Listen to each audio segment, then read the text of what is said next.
বিভিন্ন জায়গায় সরকারি কিংবা প্রশাসনিক উদ্যোগে জলের অপচয় যাতে না করা হয় সেই ব্যাপারে যাবতীয় সচেতনতা তৈরির প্রয়াস পরিলক্ষিত হয়।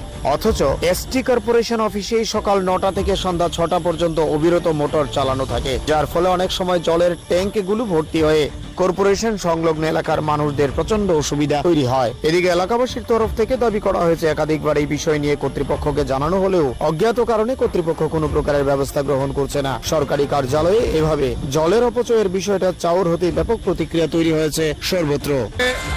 এই অফিসটাতে এসটিএসসি ওবিসি কর্পোরেশন অফিসে এই সকালবেলা এই পাম্প মেশিন চালানো হয়। এই পাম্প মেশিন চালানোর পরে যখন নাকি ট্যাঙ্কিগুলি ফুল হয় তারপর ওভারফ্লো হইতে থাকে। এই ওভারফ্লো কন্টিনিউয়াস চলতেছে যতক্ষণ না অফিস বন্ধ হয়। আমরা লক্ষ্য করছি, এলাকাবাসী আমরা লক্ষ্য করছি যে যতক্ষণ অফিস না বন্ধ হয় ওভারফ্লো চলে, মেশিনটা কেউ অফ করে না। সারা পৃথিবীতে জলের সমস্যা, জলের অভাব।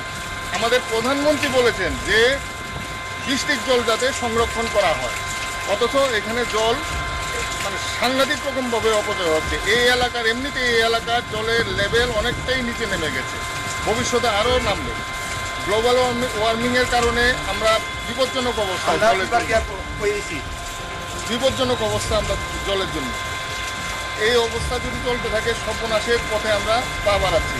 যেখানে প্রধানমন্ত্রী বলেছেন যে বৃষ্টির জল সংরক্ষণ করার জন্য যাতে জলের অভাব আমরা দূর করতে পারি। আমি একজন হারান সংঘের ক্লাব সেক্রেটারি। আমি নিজে গিয়ে দুদিন বলেছি, বলার পর বন্ধ করেছে। সকাল 9:30 সাড়ে 3টায় বন্ধ করে, 4টায় বন্ধ করে, কোনোদিন 1টায় বন্ধ করে, মানে কখন বন্ধ করছে না করছে চালিয়ে দেওয়ার আছে, চালিয়ে দিয়ে যাচ্ছে, কিন্তু বন্ধ করার নাম নেই।